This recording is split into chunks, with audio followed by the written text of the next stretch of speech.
Y si el fundamento sobre el que generaciones enteras han construido su conocimiento acerca del origen de los africanos fuera, en realidad, una mentira centenaria.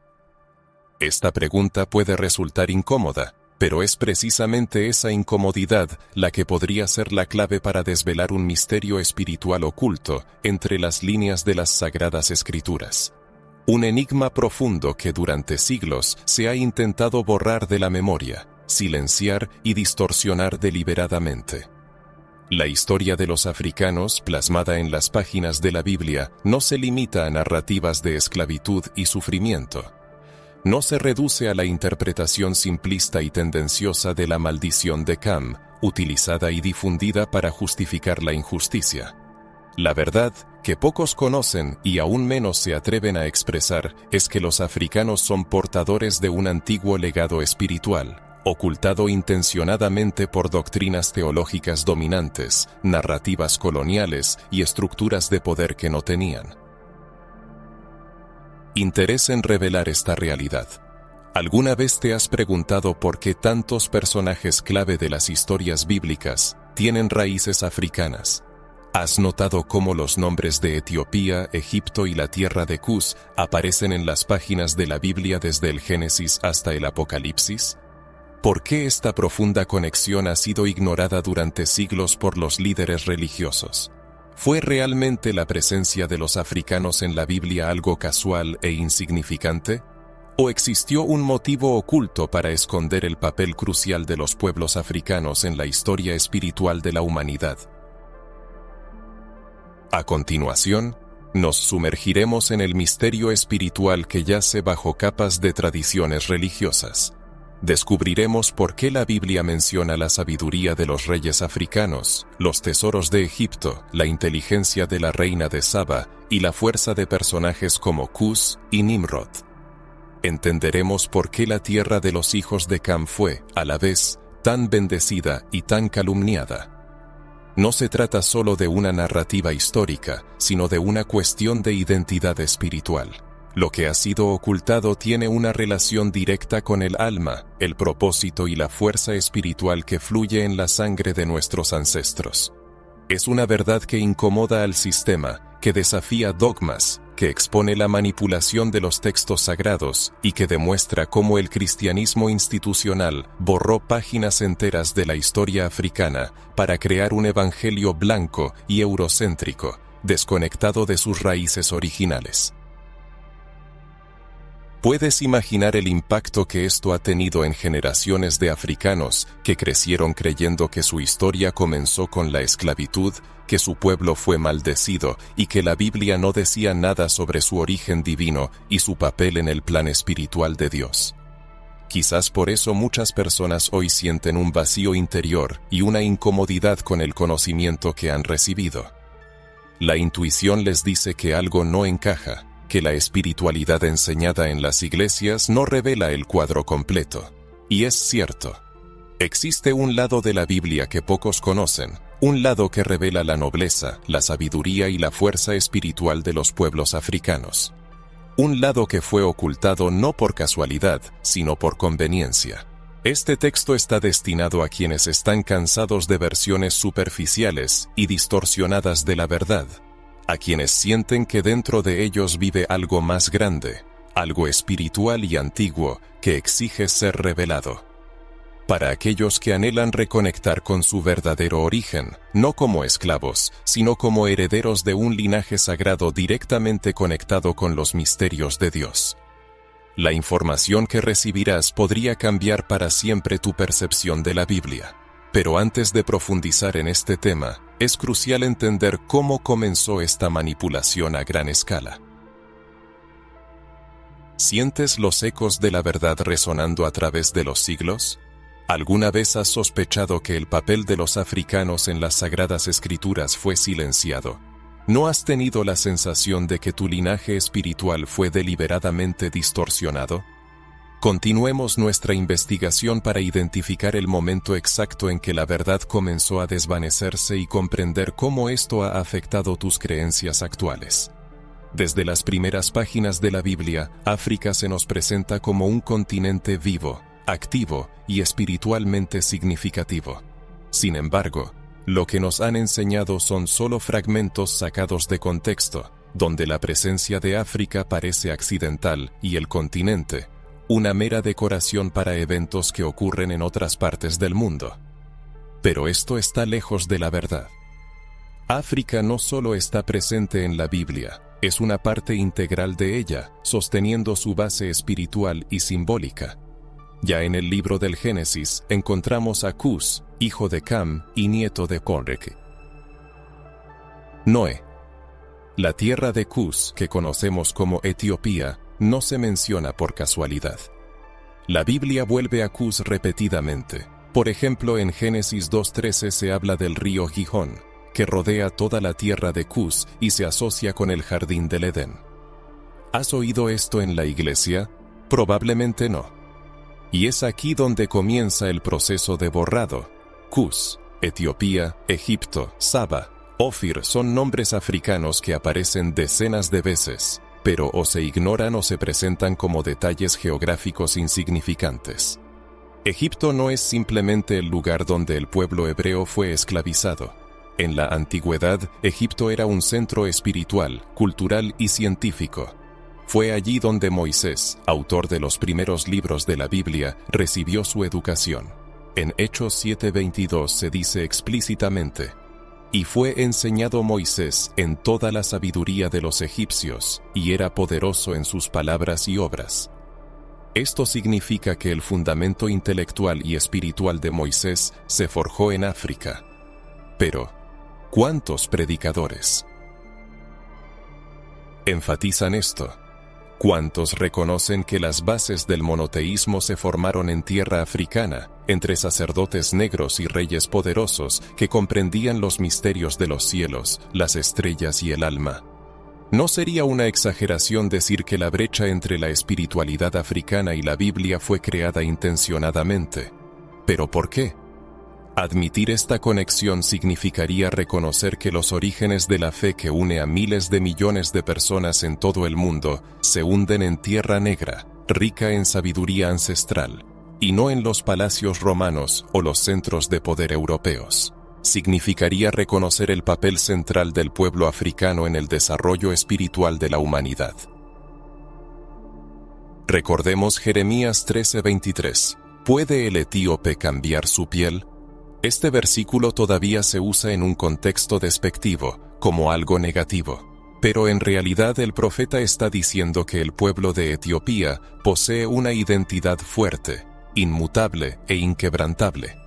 El color oscuro de la piel aquí no es algo vergonzoso, sino un símbolo de constancia y naturaleza profunda. Con el tiempo esta afirmación se convirtió en algo de lo que avergonzarse, cuando en realidad debería ser una fuente de orgullo. ¿Y qué hay de la reina de Saba, que llegó desde África para visitar a Salomón? Este encuentro es uno de los momentos espirituales más significativos del Antiguo Testamento.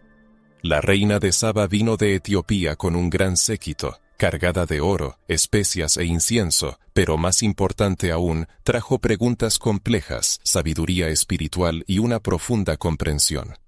En 1 Reyes 10 se dice que Salomón respondió a todas sus preguntas y quedó asombrado por su sabiduría. ¿Qué nos dice este pasaje? Que en los reinos africanos existía una grandeza espiritual e intelectual que también fue borrada por la narrativa occidental. No se puede ignorar el hecho de que la vida de Jesucristo fue salvada gracias a África. Cuando el rey Herodes emitió su cruel orden de exterminar a los niños varones, fue Egipto el refugio seguro para la Sagrada Familia. El continente africano acogió al Mesías, convirtiéndose para él en un lugar simbólico de salvación. Este episodio, profundo y significativo, rara vez se refleja en las narrativas. La tierra africana, cuna de las civilizaciones más antiguas, fue elegida por la propia providencia para preservar al Salvador de la humanidad. Sin embargo, con el tiempo la presencia africana en los textos bíblicos fue distorsionada o intencionadamente excluida de los sermones, los estudios teológicos e incluso de las traducciones de las Sagradas Escrituras. El nombre de Cus a menudo se reemplaza por Etiopía o por un vago tierra lejana en las ediciones modernas, como si no tuviera una importancia sustancial. Pero no es así. La presentación de los nombres en la Biblia influye directamente en la percepción de las personalidades que desempeñaron un papel crucial en la historia de la fe. La exclusión de los nombres africanos de la narrativa conduce a la anulación de la importancia espiritual de los pueblos negros. Cabe preguntarse, ¿con qué frecuencia, al leer la Biblia, una persona no se da cuenta de que está leyendo sobre su propio pueblo? ¿Con qué frecuencia escucha sermones que alaban a los gobernantes europeos y menosprecian el legado espiritual de los pueblos africanos mencionados en las Escrituras? Tales manipulaciones de la historia han creado un abismo entre la autoconciencia de las personas negras y su identidad divina, convirtiendo la Biblia en un libro ajeno para muchos africanos y sus descendientes cuando debería ser un espejo que refleje su origen, su vocación y su fuerza. No se puede subestimar el impacto espiritual de creer que en la Biblia uno está representado únicamente como esclavo, que su pueblo fue maldecido por Noé, que el favor divino se extiende solo a un grupo elegido mientras los demás permanecen en la sombra. Esta teología colonizada ha infligido profundas heridas en las almas de millones de personas. Pero ahora ha surgido la oportunidad de restaurar los lazos perdidos, de devolver al pueblo su lugar sagrado en las Escrituras. Esto no es solo justicia histórica, es sanación y liberación espiritual que comienza en la mente y se manifiesta en la fe. Cuando uno toma conciencia de que la Biblia no fue escrita para excluir, sino para incluir su historia, su sangre y su linaje, todo cambia radicalmente. Esta es la revelación que el sistema religioso se esfuerza por ocultar. Por lo tanto, es necesario continuar estudiando este tema, pues aún queda mucho por descubrir. En las siguientes partes quedará claro dónde, cuándo y cómo comenzó esta exclusión y cómo se puede restaurar lo perdido. Antes de seguir adelante, es importante comprender qué resuena en el alma del lector. Han surgido sospechas sobre la veracidad de lo expuesto. Ha habido una sensación de que algo no encajaba en la narrativa enseñada. Ahora que se ha tomado conciencia de la magnitud de la presencia africana en las Escrituras, es hora de profundizar aún más. Lo que está por ver puede cambiar para siempre la perspectiva espiritual, pues si África está presente entre las líneas de la Biblia, ahora esas líneas serán sacadas de la sombra a la luz, para que quede claro cómo los pueblos africanos son una parte integral de la genealogía bíblica, no como extras, sino como protagonistas espirituales cuyos linajes influyeron en la formación del pueblo de Dios. La narrativa comienza con Cam, hijo de Noé, cuya descendencia dio origen a toda una pléyade de pueblos. Los 4 hijos de Cam, a saber, Cus, Mizraim, Phut y Canaán, se convirtieron en los progenitores de diversas civilizaciones africanas, formando así un mapa espiritual del mundo antiguo. De Cus descendieron los etíopes, de Mizraim los egipcios, Phut dio origen a los libios, y Canaán se convirtió en el antepasado de los pueblos que habitaron la tierra prometida antes de la llegada de los israelitas. Es notable que todos ellos pertenecían a la raza africana. Surge una pregunta lógica: ¿por qué esta conexión evidente fue sistemáticamente olvidada? Volvamos a la figura de Nimrod, hijo de Cus y nieto de Cam. Los textos bíblicos lo describen como el primer hombre que alcanzó poder en la tierra, Génesis 10, 8, 9. Fue el fundador de grandes ciudades como Babel, Erech, Akkad y Calne en la tierra de Sinar, así como de Nínive. La Biblia destaca su valentía y su habilidad como cazador delante del Señor. Así, el primer líder político y espiritual mencionado en la Biblia es un descendiente directo de un africano. Sin embargo, cuando se habla de reyes y fundadores de civilizaciones bíblicas, este hecho a menudo pasa desapercibido.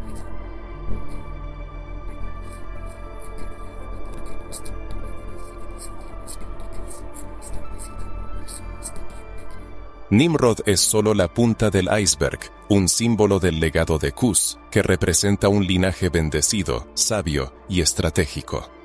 A pesar de los intentos de asociarlo con la rebelión y el orgullo, la narrativa bíblica reconoce su poder, no una maldición. Es crucial entender cómo la construcción del discurso fue manipulada para presentar la influencia africana como una amenaza y la identidad negra como algo erróneo. Tampoco se puede pasar por alto al faraón, aquel que se enfrentó a Moisés. Contrariamente a la creencia popular, no era un hombre blanco, como a menudo se representa en el cine. Era un africano. La civilización egipcia, con su cultura y particularidades, tiene sus raíces en reinos como Cus y Mizraim. Es paradójico que Moisés, llamado a liberar al pueblo hebreo, fuera criado en esa cultura, recibiendo la educación de un príncipe africano y viviendo entre los símbolos espirituales egipcios creados por sacerdotes negros. Según la Biblia, fue adoptado por la hija del faraón y durante muchos años formó parte de la élite de una nación negra.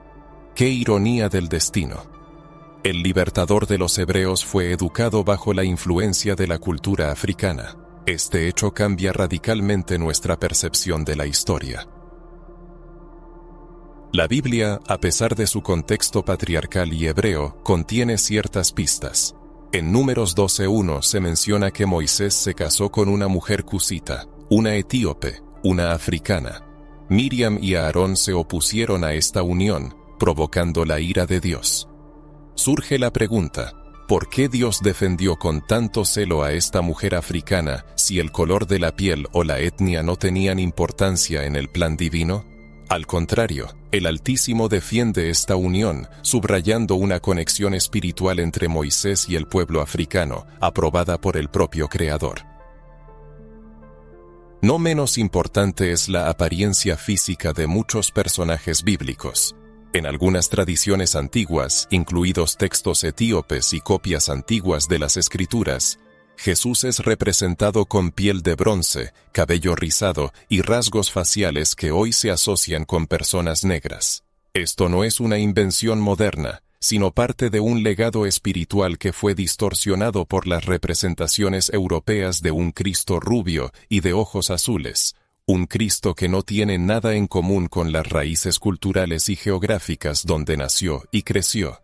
Tales imágenes contribuyeron a la alienación de millones de personas negras de la figura de Jesús, como si Él no representara sus intereses. Sin embargo, la verdad es que el Mesías nació en un pueblo oprimido y de piel oscura, entre tribus que conocieron el sufrimiento, pero mantuvieron una fe inquebrantable. Volviendo a los orígenes, es crucial comprender que las tribus de Israel interactuaron constantemente con los pueblos de África. Numerosos matrimonios, alianzas políticas y conflictos militares los vincularon con civilizaciones como Cus, Egipto y Etiopía. Por ejemplo, en el libro bíblico de 2 de Crónicas, capítulo 14, se narra la historia de Sera el Cusita, quien lideró un imponente ejército contra Judá. A pesar de su derrota, se le presenta como un destacado comandante y estratega. Incluso en los textos que describen enfrentamientos, los pueblos africanos son reconocidos como participantes significativos en la historia, aunque este reconocimiento a menudo se silencia en los sermones de la Iglesia. Pero esto es solo una parte del cuadro. El profeta Sofonías, autor de uno de los libros de las Sagradas Escrituras, era descendiente de Cus. Este profeta negro, elegido por Dios, proclamaba palabras de juicio y esperanza, instruía a los reyes y llamaba al pueblo a volver a la verdadera fe. Sin embargo, ¿con qué frecuencia se oye que Sofonías tenía raíces cusitas? Probablemente, muy rara vez. Y esto no es una omisión casual, sino el resultado de una distorsión deliberada de la historia. En este contexto, surge una pregunta lógica. ¿Por qué la Iglesia occidental se esforzó tanto en excluir a los africanos de la narrativa espiritual? ¿Por qué se silenció la contribución de las personas negras a la historia religiosa y cuando esto se hizo imposible, se distorsionó, menospreció o demonizó su papel? La respuesta radica en que la espiritualidad es una poderosa herramienta de poder, y controlar el legado espiritual de un pueblo significa controlar su alma. La colonización de Koik. Territorios fue solo el primer paso. Le siguió quizás una colonización aún más destructiva, la de la fe, la mente y la autoconciencia. Con la llegada de los colonizadores europeos al continente africano, trajeron consigo no solo armas y cadenas, sino también una Biblia que utilizaron no como símbolo de liberación, sino como instrumento de subyugación. El cristianismo impuesto a los pueblos africanos fue una versión distorsionada, orientada a la sumisión y el silenciamiento. Incluía doctrinas, dogmas y una jerarquía en la que al hombre blanco se le asignaba el papel de representante exclusivo de Dios. La imagen de Jesús fue europeizada, los profetas negros desaparecieron de los sermones y los gobernantes africanos fueron representados exclusivamente de forma negativa. El continente africano se convirtió en un símbolo de pecado, ignorancia y paganismo. A millones de personas se les enseñó a rechazar sus raíces espirituales, a ver en el color de su piel una maldición y en su origen algo demoníaco. Se les inculcó que la salvación solo era posible a través de la negación de su cultura, historia e identidad. Es difícil exagerar las consecuencias de esta violencia espiritual. Generaciones enteras crecieron con la convicción de que no eran imagen y semejanza de Dios. Esto no es solo un hecho histórico, sino una profunda herida espiritual infligida a través de sermones, educación religiosa forzada y misiones que afirmaban que ser negro significaba ser inferior, incluso en la fe. Lamentablemente, esta mentira todavía resuena incluso en las iglesias. Basta con observar cuántos líderes negros tienen una influencia real, cuántos teólogos negros son reconocidos como autoridades y cuántas representaciones de Dios reflejan rasgos africanos. El borrado de la identidad fue mucho más allá del acto físico, adquiriendo un significado simbólico. Los africanos, que desempeñaron un papel clave en la revelación divina tal como se refleja en las Sagradas Escrituras, se encontraron en una posición en la que su existencia parecía ser ignorada en el plan de salvación de la humanidad.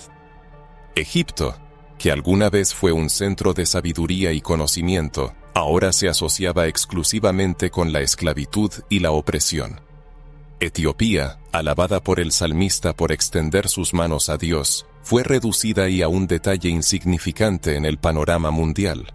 El color de la piel, oscuro por naturaleza, se convirtió para muchos en motivo de juicios prejuiciosos, percibiéndose como una señal de maldición.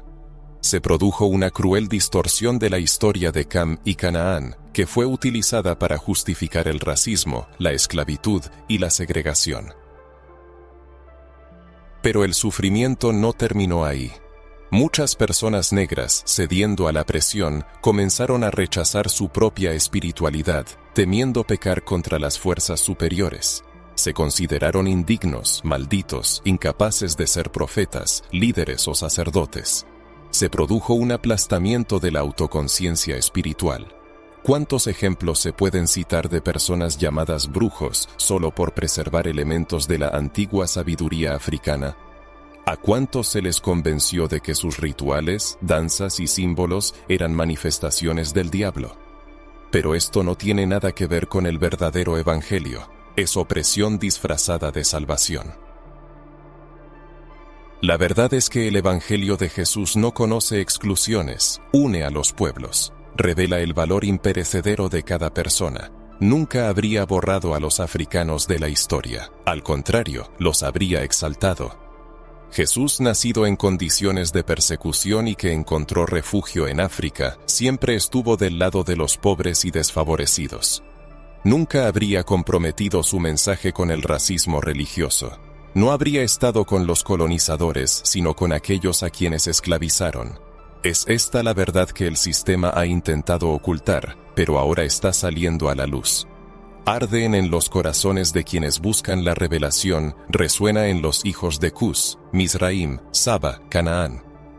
Renace en la voz de cada persona negra que decide reconectar su fe con su identidad. Se manifiesta en movimientos de reconciliación espiritual, en comunidades que se liberan de la teología de la exclusión para vivir una espiritualidad de restauración. Este es el objetivo: restaurar, sanar, recordar y armar con las verdades que fueron enterradas, pero no destruidas. Es imposible servir a un Dios que excluye a quienes Él mismo creó, y no se puede aceptar un evangelio que solo tiene sentido cuando borra la historia. Quizás el lector sienta que este dolor también le pertenece, que esta mentira le ha afectado, le ha hecho callar y creer que algo andaba mal con su espiritualidad. Pero ahora ha llegado la conciencia de que no es así. No hay nada de malo en el color de la piel, el cabello, la cultura, los rasgos faciales o la conexión con lo sagrado. Al contrario, todo esto forma parte de un legado divino. ¿Ha sentido alguna vez el lector un conflicto entre lo que le enseñaron y lo que su espíritu grita? ¿Se ha avergonzado de buscar sus raíces por miedo a ser incomprendido en la iglesia? ¿Ha sentido alguna vez que algo espiritual le llama a volver a su origen? No es ningún secreto que las páginas de la historia del continente africano fueron deliberadamente eliminadas de la narrativa bíblica tradicional. El cristianismo, inicialmente llamado a traer liberación, se convirtió en un instrumento de opresión colonial, suprimiendo y erradicando las raíces espirituales de los pueblos negros. Sin embargo, detrás de esta fachada se esconde algo más grande, oculto no por su insignificancia, sino por su colosal poder. Se trata de los libros apócrifos, textos intencionadamente retirados del canon bíblico, que guardan secretos espirituales profundos sobre los descendientes de Cam, especialmente sobre Cus, Egipto y otros pueblos africanos. Es ampliamente conocido el libro de Enoc, uno de los textos más antiguos y enigmáticos jamás descubiertos. Sorprendentemente, esta obra gozaba de un enorme respeto y estaba muy difundida en las primeras comunidades judías y cristianas. Además, en el Nuevo Testamento, concretamente en la Epístola de Judas, se encuentran referencias directas a él. Surge una pregunta lógica: ¿por qué un libro tan influyente fue excluido de la Biblia moderna? ¿Qué revelaciones contenía que causaban tanto malestar a las autoridades religiosas a lo largo de los siglos? El libro de Enoc desvela aspectos espirituales sobre el origen del mal, la estructura de los cielos, narra sobre los ángeles caídos y los linajes sagrados. Pero lo más importante es que ofrece una visión más abierta sobre el papel de los diferentes pueblos en el plan divino. En este texto, los descendientes de Cam, que más tarde se asociarían con los pueblos africanos, desempeñan un papel activo en las revelaciones espirituales, no como malditos, sino como guardianes de profundos misterios, receptores de visiones celestiales y participantes en el plan eterno de Dios. Y aquí surge la pregunta clave: ¿por qué ocultar este conocimiento? ¿Por qué eliminar cualquier mención positiva sobre el linaje de Cam y Mizraim? La respuesta es simple y compleja a la vez. La amplia difusión de estos libros podría haber refutado la narrativa establecida de que los pueblos negros se encuentran fuera del eje sagrado de la Biblia. Esto, a su vez, habría puesto en duda siglos de adoctrinamiento del poder teológico, concentrado en manos de quienes siempre escribieron la historia a su favor.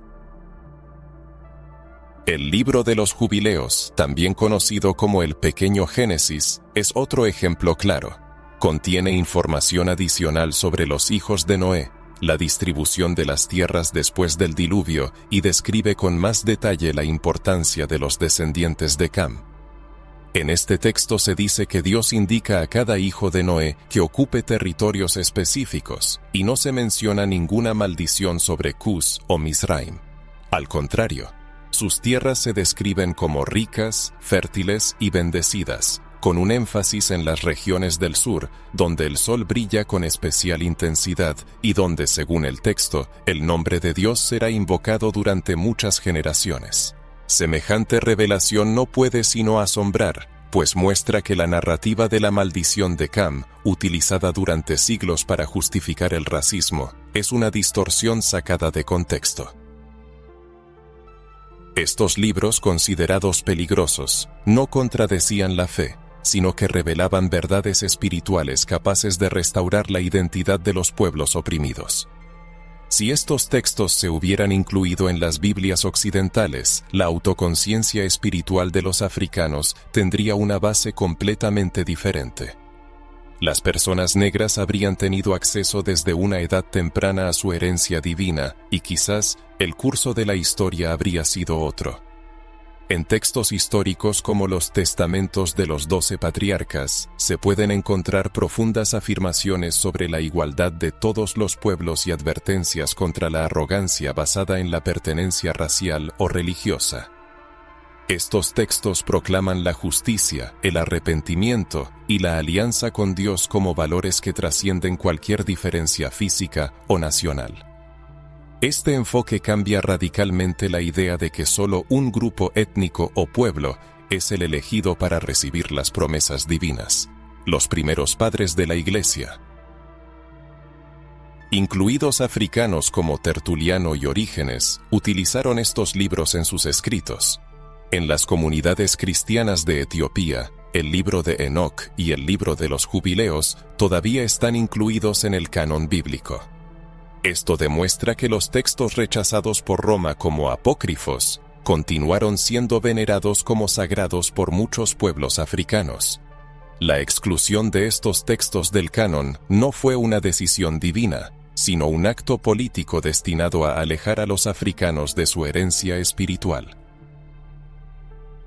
Imaginemos qué influencia habría tenido en la formación de la fe y la autoconciencia el conocimiento de Cus como un patriarca venerado, de las civilizaciones africanas conocidas por su sabiduría y espiritualidad, de Etiopía como un lugar donde Dios se manifiesta en justicia y paz. Lamentablemente esta oportunidad se perdió, pero la verdad está regresando gradualmente, despertando en la conciencia de quienes buscan el conocimiento y están dispuestos a explorar los fundamentos de su fe. Los libros apócrifos, ausentes en la mayoría de las ediciones modernas de la Biblia, están siendo redescubiertos por una generación que no está dispuesta a tolerar el silenciamiento de la presencia africana en la historia sagrada. Este silencio no es prueba de ausencia, sino solo un testimonio de una censura que ahora se está superando. La verdad, por mucho que intenten ocultarla, siempre encuentra una manera de manifestarse, especialmente cuando trae liberación a todo un pueblo. Quizás para el lector de estas líneas, esa liberación ya ha comenzado. ¿Alguna vez has pensado en el contenido del libro de Enoc o del libro de los Jubileos? ¿Qué sentimientos experimentaste al saber de la existencia de libros que confirman tan claramente la espiritualidad del pueblo africano? Es aquí donde se abre un significado más profundo. No basta con saber de la presencia de los africanos en la Biblia o de su exclusión de la historia. Es crucial tomar conciencia de que desde el principio poseían un rico y directo legado espiritual que provenía de lo divino mismo. Este legado no surgió con la colonización o el cristianismo europeo, sino que existía mucho antes, cuando los pueblos africanos vivían en armonía con una espiritualidad auténtica, llena de revelaciones y dones. Esta espiritualidad era una manifestación natural del Creador a través de su pueblo.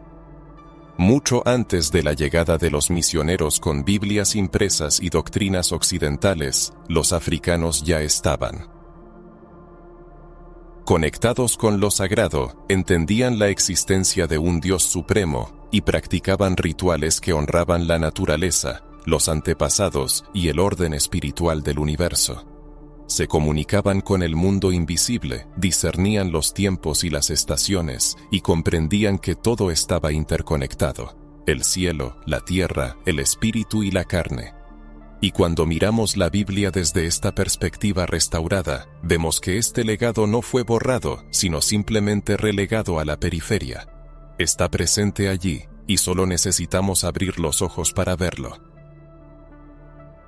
La reina de Saba se presenta como el ejemplo más brillante del poder espiritual de África. Esta mujer, originaria de una tierra próspera y espiritualmente rica, viajó a Jerusalén no solo por curiosidad, sino con el propósito de poner a prueba la sabiduría de Salomón con preguntas difíciles. Llegó como portadora de sabiduría y, sorprendentemente, el propio Salomón, famoso por su sabiduría, quedó asombrado por su profundo entendimiento y los conocimientos que ella trajo. Este episodio, descrito en 1 Reyes capítulo 10, tiene un significado profundo. La reina de Saba no es solo un personaje histórico, es un símbolo de la inteligencia espiritual africana, una sabiduría nacida no de los libros, sino de la experiencia directa con lo eterno.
Este legado espiritual fue demonizado durante la era de la colonización porque era imposible de controlar.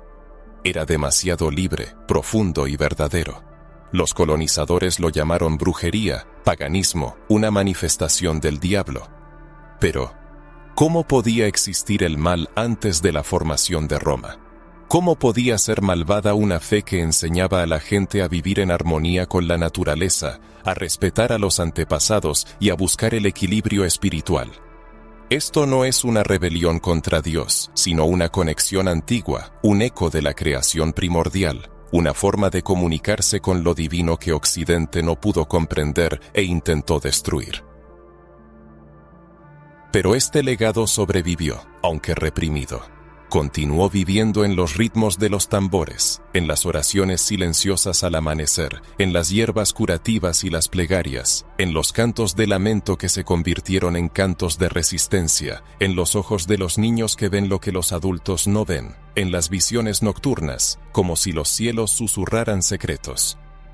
Este legado espiritual de los africanos son dones invisibles pero poderosos, conocimientos que no requieren diplomas, una fe que no necesita sotanas, una relación con lo sagrado que no depende de jerarquías. Esta verdad está renaciendo en medio del dolor, la pérdida y el trauma, despertando en la conciencia de los hijos e hijas de África que comienzan a reconocer su espiritualidad y su sagrada herencia. La juventud negra comprende que su linaje no es solo sangre, sino también una vocación, una bendición, una clave para entender su propia alma. Muchos están reaprendiendo a orar libremente, a buscar a Dios a su propio ritmo, a reinterpretar las Escrituras. Ya no hay vergüenza, solo un sentido de pertenencia, porque son parte del fundamento de la fe cristiana. Lo que intentaron borrar, los dones, la sabiduría, la profundidad, ya no puede ser negado. Lo divino dentro de una persona es inmune a la colonización. Surge la pregunta, ¿alguna vez has sentido que tu espiritualidad trasciende lo que te enseñaron?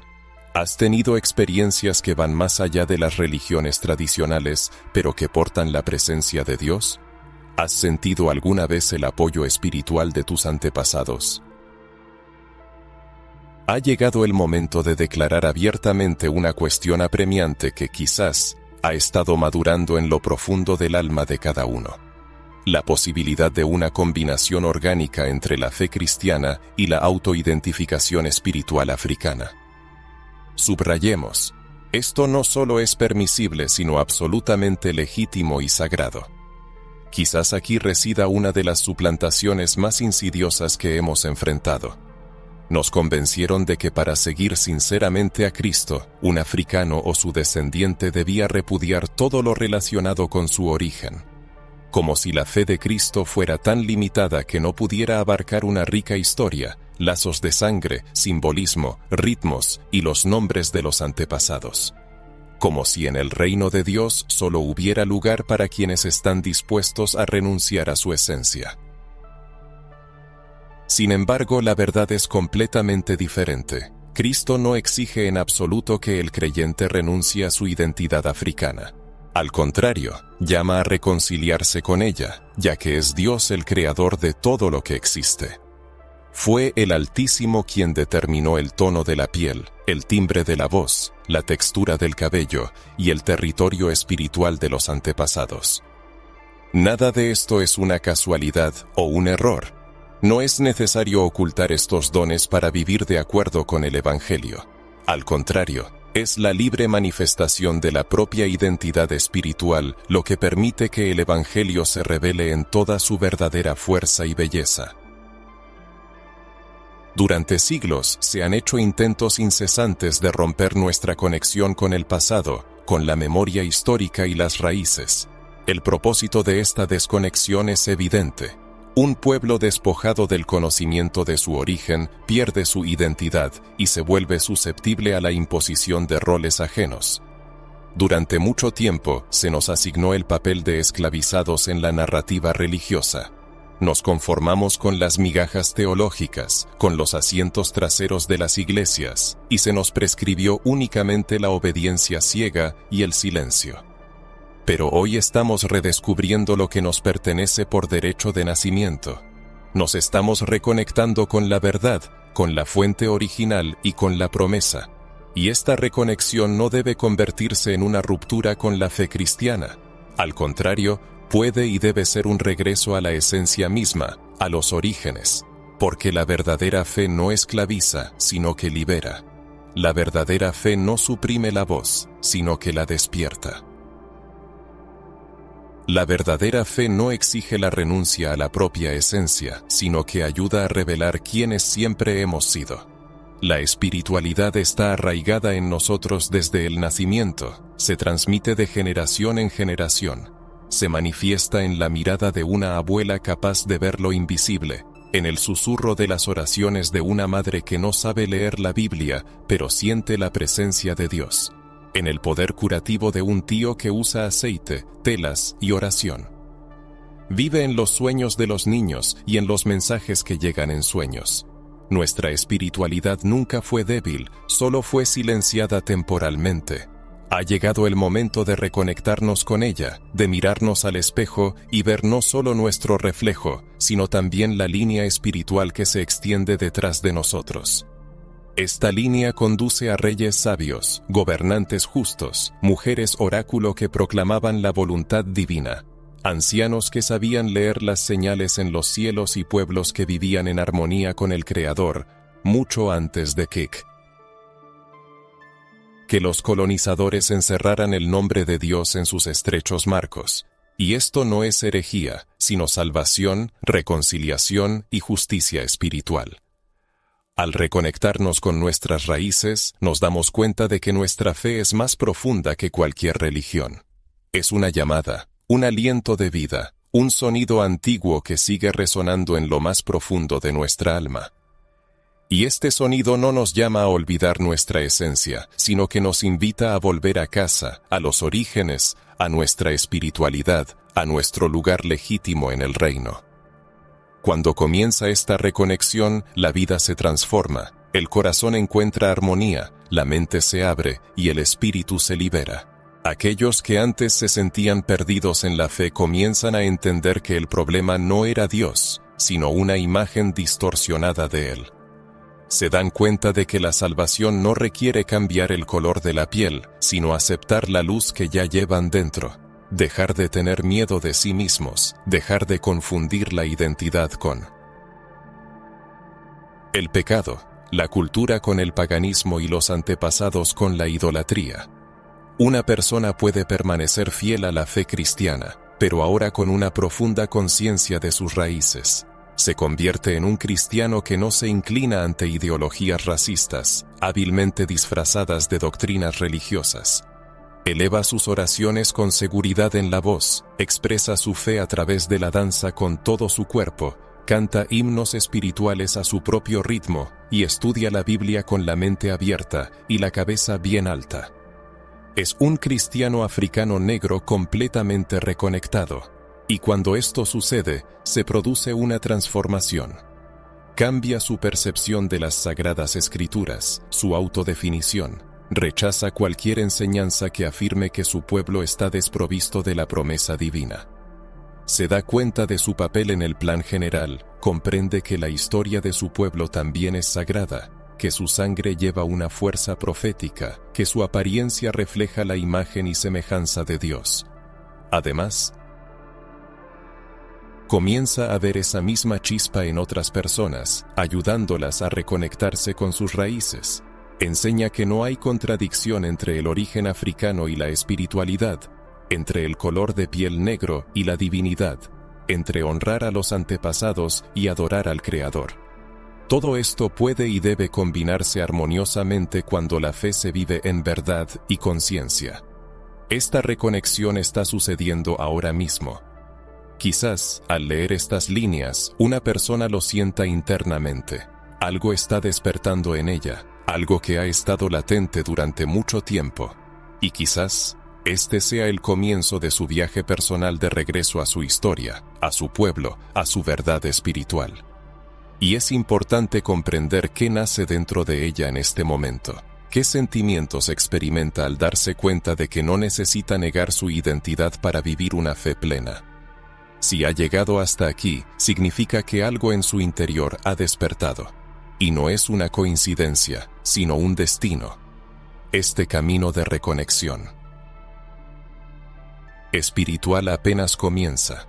Y si ha sentido que algo ha cobrado sentido, que algo se ha revelado, que su espíritu ha respondido durante la lectura, entonces esta misión ahora también es suya.